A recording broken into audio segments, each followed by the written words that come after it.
ကျွန်တော်မိသားစုပေါ်ထားတာကျွန်တော်ဝန်ထမ်းတွေပေါ်ထားတာကျွန်တော်နားလည်ထားတဲ့ service တစ်ခုဆိုရင် customer မလာခင်ကတည်းက customer ပြန်သွားချိန်ထိအဆင်ပြေလို့ပြေမယ်မတိလိုက်ရအောင်ပင်ကြိုတင်စီမံဆောင်ရွက်ထားခြင်းကိုကျွန်တော် service အနေနဲ့ကျွန်တော်ထားတာအဲဒါကြောင့်မို့ကျွန်တော်ရဲ့ value တစ်ခုအတိုင်းပဲကျွန်တော်ဒါကြီးကိုဒီအဆောက်အဦမလောက်ခင်ကတည်းကကျွန်တော်ဒီကြိုပြီးတော့ဒီအိန္ဒိယနိုင်ငံတွေရဲ့အဓိကစံနှုန်းတွေကိုတွားကြည့်တယ်လေ့လာတယ်အဲ့ဒါပြီးတော့မှကျွန်တော်တို့စီမှာလည်းအဲ့ဒီလူအခွင့်အရေးအတိုင်းကျွန်တော်တို့မန္တလေးသားတွေလည်းကျွန်တော်တို့နိုင်ငံမှာလည်းအဲ့ဒီအခွင့်အရေးကိုခန်းစားပိုင်ခွင့်ရှိရမယ်ဆိုတော့တန်ဖိုးထားမှုတိုင်းကျွန်တော်လေ့လာပြီးတော့မှဒီကာကိုစောက်လုပ်ခဲ့ခြင်းဖြစ်တယ်အဲ့ဒီ S တလုံးကတော့နောက် S တလုံးအနေနဲ့ဆိုလို့ရှိရင်ကျွန်တော်တို့ဒီ strategy ဘလို့ strategy လဲကျွန်တော်တို့နောက် S တလုံးမှာဒါကြီးကိုဒီ value ကိုတန်ဖိုးထားမှုကိုဖြစ်ဖို့အတွက် strategy ဆိုတာလို့တယ် S တလုံးက S strategy ဒီဘာလဲဆိုလို့ရှိရင်ဒီဟာဖြစ်ဖို့အတွက် strategy ဒီအဓိကရေရှည်ရောရေတိုရောဒီအဆောက်အဦဒီအဓိကတဘာဝဘေးအန္တရာယ်လေမုန်တိုင်းတန်းမိုးကြိုးတန်းဒီငလျင်တန်းဒီရေဘေးလေဘေးဒီဟာတွေခံနိုင်ရင်ရှိဖို့ကျွန်တော်တို့စဉ်းစားရတယ်ကျွန်တော်တို့အန္တရာယ်ကင်းဖို့ဘေးကင်းဖို့ကျွန်တော်အသက်နိုင်ဆုံးကိုယ်စမ်းဉာဏ်စမ်းရှိတဲ့လောက်ကျွန်တော်စီမှာရှိတဲ့ material ပစ္စည်းရှိတဲ့အရာတွေနဲ့ကျွန်တော်စဉ်းစားပြီးမှကျွန်တော်တို့ဒီအကောင်းဆုံးကိုကျွန်တော်တို့စူးစမ်းပြီးတော့ဖန်တီးခဲ့ခြင်းဖြစ်တယ်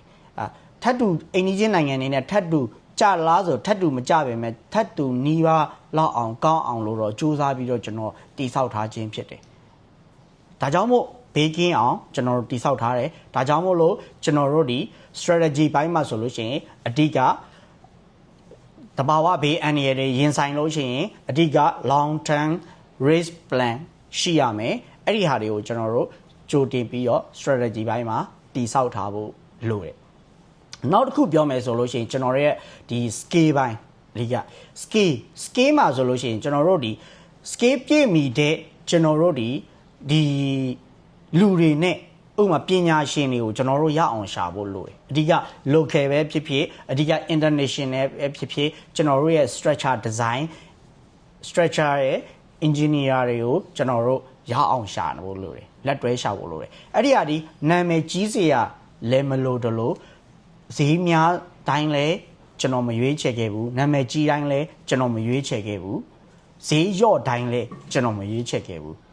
ဘာနဲ့ရွေးချယ်လဲလို့ပြောကျွန်တော်မေးတာတော့အကုန်လုံးကိုမေးတယ်လေ့လာတယ်အားသာချက်အားနည်းချက်အဲ့လိုက်တိုင်းကျွန်တော်ရေးချတယ်လေ့လာတယ်ဈေးနှုန်းတွေအကုန်လုံးလေ့လာတယ်လေ့လာပြီးတော့သူတို့နဲ့စကားပြောတဲ့အချိန်မှာကျွန်တော်ရဲ့ value သူတို့ရဲ့ value တစ်ခုကိုကျွန်တော်အမြဲတမ်းသူတို့ရဲ့ company ရဲ့ value သူရဲ့ value ကဘာလဲသူဘာကိုတန်ဖိုးထားပြီးသူလှုပ်ဆောင်တာလဲအဲ့ value အနည်းဆက်ဆုံးတူတဲ့သူကိုပဲကျွန်တော်ဒီ scale အပြည့်မီဆုံးလူတပါအရင်ဆုံးဝါအရင်ဆုံးဖြစ်နိုင်တဲ့သူကိုပဲကျွန်တော်ရွေးချယ်ခဲ့အဲဒါကြောင့်လုပ်ငန်းအဆောက်အဦဆောက်တဲ့သူတော်တော်များများဒီကျွန်တော်ရွေးချယ်ခဲ့တဲ့ဒီ structure engineer တွေကိုမကြိုက်ဘူးတော်တော်များများကမကြိုက်ဘူးကျွန်တော်ပြန်ဒီမအပ်ခင်နဲ့ကျွန်တော်ကြားတာဘာလို့လဲလို့ပြောရင်ပစ္စည်းအတုံးကျန်းနေများတယ်တုံးတာများတယ်အတုံးကျန်းနေဆိုတဲ့ဟာတခုကိုအင်ရှင်တော်တော်များများကစိုးရင်ကြားတယ်ဒါပေမဲ့ကျွန်တော်သူ့ကိုအပ်ခဲ့တယ်ရွေးချယ်ပြီးတော့ဘာကြောင့်လဲလို့ပြောရင်သူဒီငလျင်နဲ့ပတ်သက်လို့ရှိရင်တေချာပေါ့သူဒီပို့ပြီးတော့တေချာတွက်ချက်ပြီးတော့တေချာလောက်တဲ့ဒူဆိုတာပညာရှင်ဆိုတာကိုကျွန်တော်သူ့ရဲ့ scale ရဲ့တဘာတွေဝါတွေကိုကျွန်တော်လေ့လာပြီးတော့ယုံကြည်ပြီးမှအားကိုးပြီးတော့ကျွန်တော်ရွေးချယ်ခဲ့ခြင်းဖြစ်တယ်။သူကဘာတူလဲဆိုလို့ရှိရင်ဒေါက်တာဦးတင်လွင်ဖြစ်ပါတယ်